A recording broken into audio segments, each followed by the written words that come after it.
Hi hello welcome to our channel. నేను మీ సరి. ఈరోజు మనం చెప్పుకోబోయే కథ వల్పవర్ణం పార్ట్ 84. కథలోకి వెళ్ళే ముందు లైక్ చేయడం మర్చిపోకండి. నా హార్డ్ వర్క్ అయినా మీరు లైక్ కొట్టాల్సిందే. ఇది ఆర్డర్ కాదండి, జస్ట్ రిక్వెస్ట్ అన్నమాట. నువ్వే ఆలోచించు ఏది కరెక్ట్ అనేది. నీ దగ్గర కంటే ఎక్కడ వివిధ సంతోషంగా ఉండలేదు, ఇది మాత్రం చెప్పగలను అని అన్నాడు అతరు. లేదురా, మీ ఆలోచన తప్పు, వివిధకి నా ఉనికే కష్టంగా ఉంది అన్నాడు ముఖం తిప్పుకొని. విసు, అలాంటిదేమీ ఉండదు. వివిధ ఆలోచన ఏంటి అనేది ముందు నువ్వు తెలుసుకో. అర్థమైందిరా అని విరక్తిగా నవ్వాడు విశ్వ. ఏం అర్థమైంది నీకు? వివి లైఫ్ పార్ట్నర్ బెస్ట్ పర్సన్ వస్తాడు అని నవ్వాడు. Are you mad? కోప్పడ్డాడు అథర్వ్. తర్వాత కలుస్తాను, సహనకు బోరుగా ఉంటుంది, నువ్వెళ్ళు అని అన్నాడు విశ్వ. నేను వెళ్ళాక ఏం చేస్తావు? దేవదాసులా పాటలు పాడుకుంటావా అని వెటకారంగా అడిగాడు అథర్వ్. నేనెందుకు అలా చేస్తానురా? వివిధ లైఫ్ పార్ట్నర్ అవ్వాలి నేను అనుకోలేదు అసలు అని అన్నాడు. ఇప్పుడు అనుకోకపోవచ్చు, ముందైతే అనుకున్నావు కదా. తన్ని ప్రేమించావు, ఆరాధించావు. అర్జున్ వివిధ లైఫ్లో లేకపోతే నువ్వు చెప్పేవాడివి కాదా అని అడిగాడు అథర్వ్. అవునేమో, కానీ అలా జరగలేదు కదా అన్నాడు విశ్వ.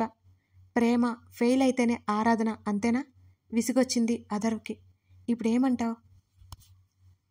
ప్రేమించడం కాదురా, ప్రేమని ఎలాగైనా పొందడం తెలియాలి. అలాగని బలవంతంగా పొందమని చెప్పట్లేదు. ఎదుటి వారిలో ప్రేమ పుట్టించాలి అని చెబుతున్నా. వివి బాధపడుతుంది, వివి ఇప్పుడే బాధపడుతుంది, తర్వాత సంతోషంగా ఉంటుంది కదా అని అన్నాడు. ఏమోరా, వివిధ ఇష్టం లేదు, నేను అదే చేయలేను అని అన్నాడు. అరే, నీకేం చెప్పాలో కూడా తెలియట్లేదు.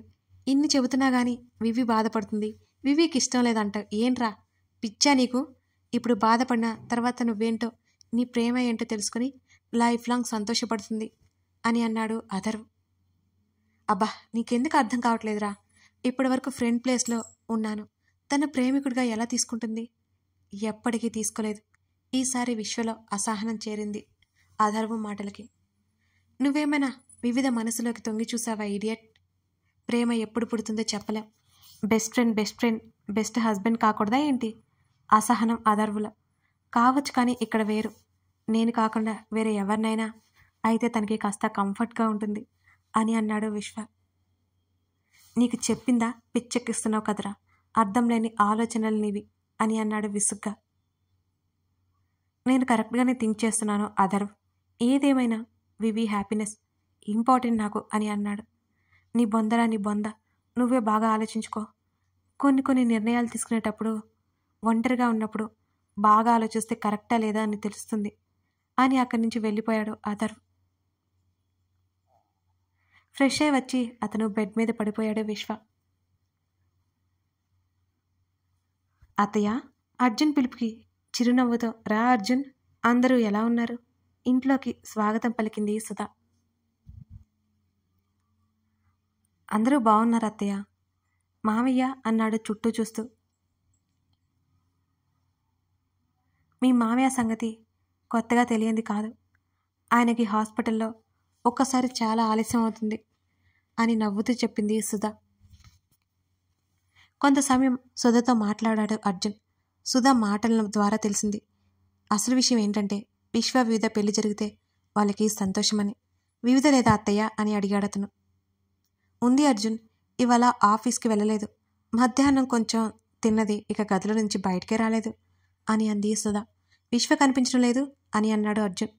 విశ్వ వైజాగ్ వెళ్ళిపోయాడు అంది సుధా. అర్జున్ ఆశ్చర్యంగా చూశాడు. అదేంటి అత్తయ్య, వచ్చింది నిన్నే కదా అని అన్నాడు అయోమయంగా. ముఖ్యమైన పనులున్నాయట అంది దిగులుగా. అలాగా అన్నాడు. 10 నిమిషాల్లో వంట చేస్తాను, తినేసి వెళ్ళాలి ఈసారి. ఎప్పట్లా వెళ్ళిపోతే ఒప్పుకోను అని అంది సుధా సీరియస్గా. అలాగే అత్తయ్య అని ఆవిడ అభిమానానికి అతను సంతోషపడ్డాడు. వివిధ లోపల ఉంది అర్జున్, పిలవనా అంది. పర్లేదులే, నేనే తీసుకొస్తానని అతనే అన్నాడు. సరే అంది సుధా. అర్జున్ వివిధ రూమ్కి వెళ్ళాడు. అర్జున్ వెళ్ళేసరికి కింద కూర్చుని బెడ్ మీద తలపెట్టుకుని దీర్ఘంగా ఆలోచిస్తూ కనిపించింది వివిధ. వివిధ పక్కన కూర్చున్నాడు. ఉలిక్కిపడి అతన్ని చూసింది. వివిధ, ఎంతో మృదువుగా పిలిచాడతను. చిరునవ్వుతో అతన్ని చూసింది. ఈ నవ్వు నిజమనిపించడం లేదే నాకు అన్నాడు అర్జున్. అదేం లేదు అంది. ఏమైంది వివిధ అని అడిగాడు. ఏముంది, ఏం లేదు. మీరెప్పుడొచ్చారు అంది టాపిక్ మారుస్తూ. ఇంతకుముందే. మాట మార్చుకు నువ్వు అన్నాడు. మాట మార్చానా? ఆహా, అదేం లేదు. కింద కూర్చున్నారేంటి, లేవండి, పైన కూర్చోండి అంది తను లేవడానికి చూస్తూ. వివిధ చేతిని పట్టి కూర్చోబెట్టి, పర్వాలేదు, నాకు ఇక్కడ బాగానే ఉంది అని అన్నాడు అర్జున్. అయితే సరే, ఏటో చూస్తూ ఉండిపోయింది వివిధ. ఇప్పటికైనా చెప్తావా వివిధ అని అడిగాడు అతను మరలా. నిజంగా ఏం లేదు, బోర్ కొట్టి అలా కూర్చున్నా అంటూ నవ్వింది. నన్ను నమ్మమంటావా? ఆహా అంది తలదించుకుంది. వివిధ తల మీద చెయ్యేసి నిమిరి, చెప్పు వివిధ, అసలు ఏం జరిగింది? ఎందుకు ఇలా ఉన్నావు? నీ సమస్య ఏంటి? ఒక స్నేహితుడిని అనుకో, చెప్పే, నీ మనసులో ఉన్న భారం దింపేసుకో అన్నాడు అర్జున్. నాకు ఏ సమస్య లేదు సార్. ప్రేమికుడిగా ఓడిపోవచ్చు, ఒక ఆత్మ బంధువుగా గెలవాలి అనుకుంటున్నాను. నన్ను గెలిపించి వివిధ. అతను ఎంతో దీనంగా అడిగాడు. ఏం మాట్లాడలేకపోయింది వివిధ. ఆమె కంట్లో నుంచి కన్నీళ్లు నెమ్మదిగా బయటకు దూకేశాయి. అర్జున్ భుజం దగ్గర ఆమె ముఖం దాచుకుంది. సన్నగా వెక్కిళ్ళు పెట్టి ఏడుస్తోంది. 2 నిమిషాలు ఆమెనతను కదిలించనే లేదు. మెల్లిగా అర్జున్కి దూరం జరిగింది. వివిధ సమాధానం కోసం చూస్తున్నాడు అర్జున్. విస్సు విస్సు మాటలు రాలేదు ఆమెకి. విశ్వ వెళ్ళిపోయాడని అత్తయ్య చెప్పింది. అసలేం జరిగింది? వివిధ, మీ ఇద్దరికి ఏమైనా గొడవైందా? ఇష్టం ఉంటేనే చెప్పు అని అన్నాడు అర్జున్. అది విస్సు లవ్స్ మీ అంది తలదించుకుని. కొన్ని సెకండ్ల మౌనం. నీకు చెప్పాడా? లేదు అంది. మరి ఎలా తెలుసు నీకు? విన్నాను అంది.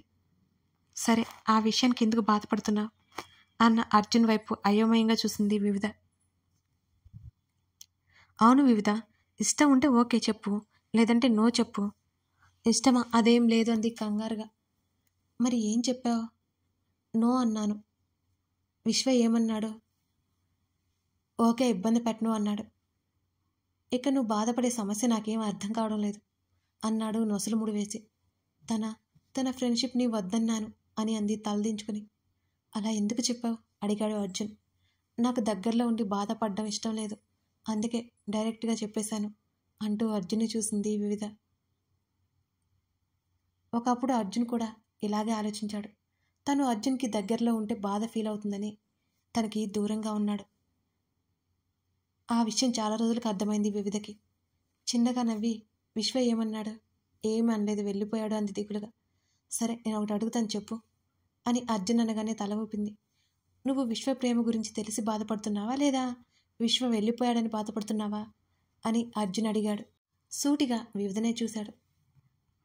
తనెందుకు బాధపడుతుంది? తనకి తానే ప్రశ్న వేసుకుంది. ఆలోచించసాగింది వివిధ. అర్జున్ ఆకృతిని భోజనం చేద్దానికి పిలిచింది హేమ. ఇద్దరు గదిలో కనిపించలేదు. నాని అంది. ఎక్కడికి వెళ్ళుంటారు ఇద్దరు అనుకుని రూమ్ నుంచి బయటకు వెళ్లేలోపు బాల్కనీ డోర్ ఓపెన్ చేస్తుంది. అటువైపు వెళ్ళాలి అనుకుని హేమ అంతలోనే వాళ్ళ ఏకాంతానికి భంగం కలిగించింది అవుతుందని, ఇబ్బందిగా ఫీల్ అవుతారని వెనక్కి వెళ్ళిపోయింది ఆమె. సరే, నేను ఒకటి అడుగుతాను చెప్పు అని అర్జున్ అనగానే తల ఊపింది. నువ్వు విశ్వ ప్రేమ గురించి తెలిసి బాధపడుతున్నావా, లేక విశ్వ వెళ్ళిపోయాడు అనే బాధపడుతున్నావా అని అడిగాడు అర్జున్. సూటిగా అతను వివిధనే చూశాడు. తనెందుకు బాధపడుతోంది? తనకు తానే ప్రశ్న వేసుకుంది. ఆలోచించసాగింది వివిధ. చెప్పు వివిధ. వివిధ తల మీద చేయి వేశాడు అర్జున్. అయోమయంగా అర్జున్ని చూసింది ఆమె. ఈ ప్రశ్నకి సమాధానం తెలిస్తే నువ్వింత బాధపడవు. ఒక్కసారి నువ్వే ఆలోచించు. ఆ ఆలోచనల చివర నీ సంతోషమే కనబడుతుంది అని ఆగి, ఒకటి చెప్తాను విను వివిధ. స్నేహం అన్నిటికంటే చాలా విలువైనది. ఒక మంచి స్నేహాన్ని పొందడం అంత మామూలు విషయం కాదు. నా దృష్టిలో విశ్వ స్నేహం నీకు వరం. కారణాలు ఏమైనా స్నేహాన్ని వదులుకోవడం నా వరకు మంచి నిర్ణయం కాదు అన్నాడు అతను. వివిధ మౌనంగా వింటోంది అతని మాటలను. ప్రేమ పూర్తిగా నీ స్వాగతం. దాని గురించి నేను మాట్లాడట్లేదు. నువ్వు విశ్వ స్నేహాన్ని వదులుకున్నావంటే ఖచ్చితంగా జీవితంలో అత్యంత విలువైన వ్యక్తిని పోగొట్టుకుంటున్నావని నా అభిప్రాయం. నేను చూశాను వివిధ. అలాంటి స్నేహితుడు అందరికీ ఉండడు అన్నాడు అర్జున్. విశ్వ బాధపడ్డం నాకు ఇష్టం లేదు. తను ప్రేమ విషయం తెలిసిన దగ్గర నుంచి ఇదివరకట్లా ఉండలేను నేను. తను కూడా పక్కనే ఉండి బాధపడడం కంటే దూరంగా ఉండడం మంచిదని నా అభిప్రాయం అని అంది వివిధ. నీ నిర్ణయం మంచిదే, అలాంటప్పుడు బాధపడకూడదు కదా. అంటే నువ్వు తీసుకున్న నిర్ణయాన్ని బట్టి సరైంది కాదా అని అడిగింది. అలా అని కాదు, బాధ ఉండకూడదు అని నిర్ణయం అయితే తీసేసుకున్నావు, అలాంటప్పుడు బాధ ఎందుకు ఉంటుంది అంటున్నా. అతని మాటలు అర్థం కానట్టు అయోమయంగా చూసింది. చిన్నగా నవ్వి, భోజనం చేద్దాంరా, తర్వాత తీలిగ్గా ఆలోచించు, నేను వచ్చి చాలా సమయం అయింది అని అన్నాడు అర్జున్. ఈ టైంలో ఎందుకు వచ్చారు? మార్నింగ్ రావాల్సింది కదా అంది. తెలీదు, రావాలనిపించింది. వివిధ, you are in some problems అనిపించింది అన్నాడు. ఆ మాటకి అర్జున్నే చూసింది. ఆకృతి ఏం చేస్తుంది, తన్ని తీసుకురావాల్సింది అంది టాపిక్ మారుస్తూ. నేను అనుకోలేదు, తను వస్తాను అనలేదు అన్నాడు. దిగులుగా ఉన్న ఆకృతి ముఖం గుర్తుకొచ్చింది అతనికి. మీ పెళ్ళెప్పుడు అడిగింది. చెప్పాను కదా, మాకంత వయసు అవ్వలేదని అర్జున్ అన్నాడు. ఎప్పట్లాగే సమాధానం చెప్పాడు. ఇది రీజనే కాదు అంది. మరి మీకున్న అనుకూలతకి ఈ పాటికి పెళ్లి జరగాలి, ఎందుకు మీరు పట్టించుకోలేదు? ఇంట్లో వారు మౌనంగా ఎలా ఉన్నారు? ఏదో ఉందని నాకనిపిస్తోంది అంది వివిధ. ఆకృతి చిన్నగా ఉంది కదా అని నవ్వాడు అర్జున్. అయోమయంగా నోరు తెరిచింది. మీరేదో పెద్దయినట్టు, మీ ఉద్దేశం ఏంటి, తనకేం తెలియదు అనుకుంటున్నారా అంది వివిధ. మీ ఇద్దరి లక్షణాలు ఒకటే, అప్పుడప్పుడు బయటపడతాయి అన్నాడు అర్జున్.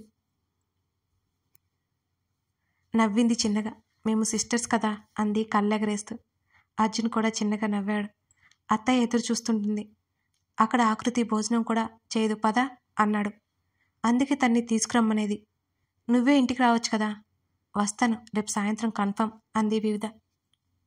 గుడ్, అతను పైకి లేచాడు. 5 minutes అంది. ఓకే అని అతను వెళ్ళిపోయాడు. ఫేస్ వాష్ చేసుకుని వెళ్ళింది. సుధా వీరేంద్రతో మాట్లాడుతున్నాడు అర్జున్ ఆమె వెళ్ళేసరికి. హాయ్ డాడీ, నీకోసం వెయిటింగ్ బేబీ అని అన్నాడు వీరేంద్ర. నవ్వుతూ కూర్చుంది. సుధా వడ్డించింది. విశ్వ ఎక్కడా అని అడిగాడు వీరేంద్ర. ముద్ద చేతుల నుంచి జారిపోయింది వివిధకి. వెళ్ళిపోయాడు, ముఖ్యమైన పనులున్నాయని. మనం పిలవడం వల్ల వచ్చాడు కదా అని అంది సుధా. సడన్గా విశ్వని పిలిచారు అడిగాడు అర్జున్. అది అర్జున్ విశ్వ అని చెప్పబోదు వివిధని చూసి ఆగింది సుధా. ఏమైంది అత్తయ్య అని అడిగాడు. తర్వాత మాట్లాడుకుందాం, మీరు తినండి అని నవ్వింది సుధా. అర్జున్కి విషయం అర్థమైంది. వివిధని చూశాడు. ఆమె తల వంచుకొని మౌనంగా తింటోంది. విసు తిన్నాడో లేదో అనుకోగానే ఆమె మనసంతా భారంగా మారింది. తినేశాక వెళ్ళొస్తాను అని వీరేంద్ర వాళ్ళతో చెప్పి బయట వరకు వచ్చిన వివిధతో ఆలోచించి, వివిధ నీ సంతోషాన్ని చేరుకుంటావు అన్నాడు అర్జున్. ఆమె తల ఊపింది. బాయ్ చెప్పి అతను వెళ్ళిపోయాడు. హాల్లో ఎదురైన అర్జున్ని చూసి, నాని ఎక్కడికెళ్ళావు, ఆకృతి ఏది అని అడిగింది హేమ. ఇంటికి వెళ్ళిపోయిందేమో అమ్మా, నేను వీరేంద్ర మామయ్య వాళ్ళ ఇంటికి వెళ్ళొస్తున్నాను అని అన్నాడు సోఫాలో సెటిల్ అవుతూ అర్జున్. వెళ్ళలేదు, ఆ అత్తయ్య ఇంతకు ముందే వెళ్ళింది అని అంది.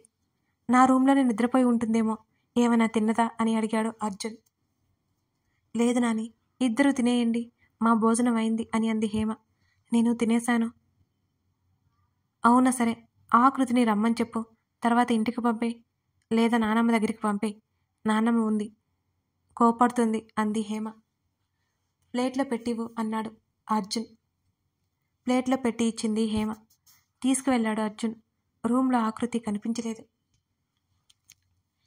రూమ్లో లేకపోయేసరికి అమ్మ అలా అనుకుని ఉంటుంది, ఈ దెయ్యం ఇంకా బాల్కనీలోనే ఉందా, చలి చంపేస్తుంటే అనుకుని ప్లేట్ బెడ్ మీద పెట్టాడు. బాల్కనీలోకి వెళ్ళాడు అర్జున్. చైర్లో కూర్చొని చలికి వణుకుతూ నిద్రపోతోంది ఆకృతి. ఆమెను చూడగానే అయ్యో అనుకుని ఆకృతి దగ్గరికి వెళ్ళాడు. ఆమె చెంప మీద చేయి వేశాడు. చలికి చల్లగా తగిలింది. అర్జున్ వెచ్చటి స్పర్శ తగలగానే చేతిని వెనక్కి లాక్కుని చెంప కింద పెట్టుకుంది ఆకృతి. బంగారం లే అన్నాడు చిన్నగా నవ్వుకొని. ఊహు అంది ఆకృతి. చలిగా ఉంది ఇక్కడ, ఇక్కడే ఉండకపోతే లోపలికి వెళ్ళొచ్చు కదా అన్నాడు. కళ్ళు తెరిచి అర్జున్ని చూసింది. ఏమో బావా, నిద్ర పట్టేసింది అంది ఆవలిస్తూ. లోపలికి పద అన్నాడు. అర్జున్ చేతిని పట్టుకుని ఆమె లోపలికి నడిచింది. ఇంటికి వెళ్తాను, నిద్ర వస్తోంది అని అంది ఆకృతి. ముందు ఫేస్ వాష్ చేసుకునిరా అని చెప్పాడు అర్జున్. ఎందుకు, మళ్ళీ నిద్ర పట్టదు అంది మూతి ముడిచి. పర్లేదు, నీకు నిద్ర పట్టే వరకు నేను వెయిట్ చేస్తాను కబుర్లు చెప్తాను కదా అన్నాడు. చిన్న బుచ్చుకున్న ముఖంతో వాష్రూమ్కి వెళ్ళి ఫేస్ వాష్ చేసుకుని వచ్చింది ఆకృతి. కూర్చో, డిన్నర్ చేయవా?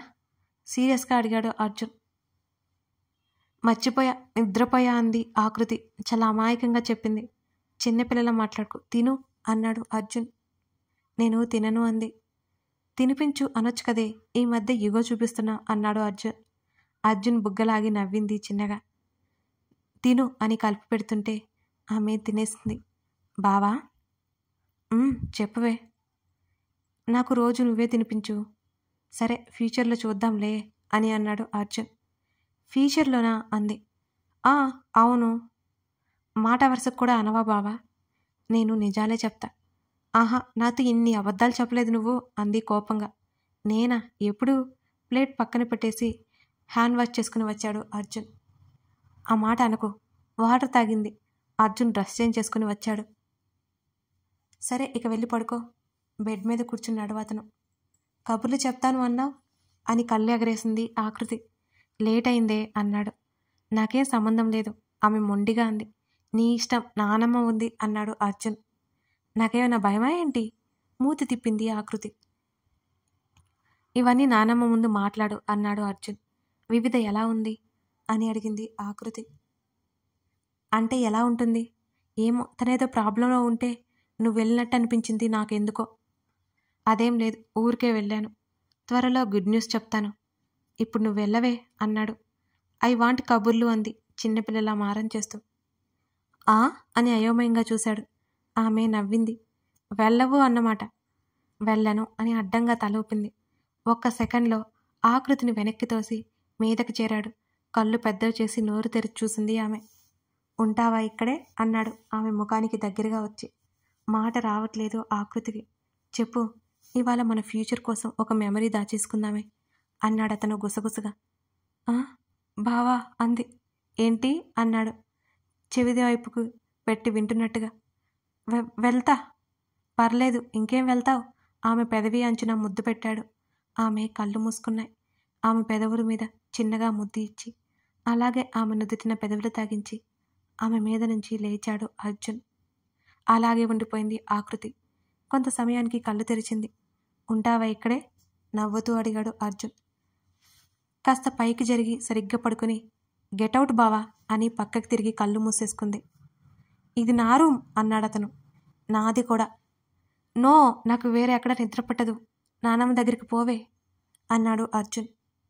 బావా, డిస్టర్బ్ చేయకు, నిద్ర వస్తుంది. ఆకృతి నవ్వుకుంది. నువ్వు వెళ్ళకపోతే అన్నాడు. పోతే? నా వల్ల కాదు, పోవే ముందు. బావా, నీ బెడ్ మీద భలే ఉంది, బాగా నిద్ర వస్తుంది అంది ఆకృతి. రాక్షసి అని ఫోన్ పట్టుకుని పక్క రూమ్ వైపుకి వెళ్ళిపోయాడు అర్జున్. అర్జున్ పక్కనే ఉన్నట్టుగా అనిపించింది ఆమెకి. కళ్ళు మూసుకుంది. వెంటనే నిద్ర పట్టేసింది ఆకృతికి. కథ కొనసాగుతుంది. నచ్చితే లైక్ చేసి మీకేమనిపించిందో కామెంట్ చేయడం మర్చిపోకండి. నాకు చాలా చాలా ఇంపార్టెంట్. అలాగే సబ్స్క్రైబ్ చేసుకుని సపోర్ట్ చేస్తారని నేను ఆశిస్తున్నాను.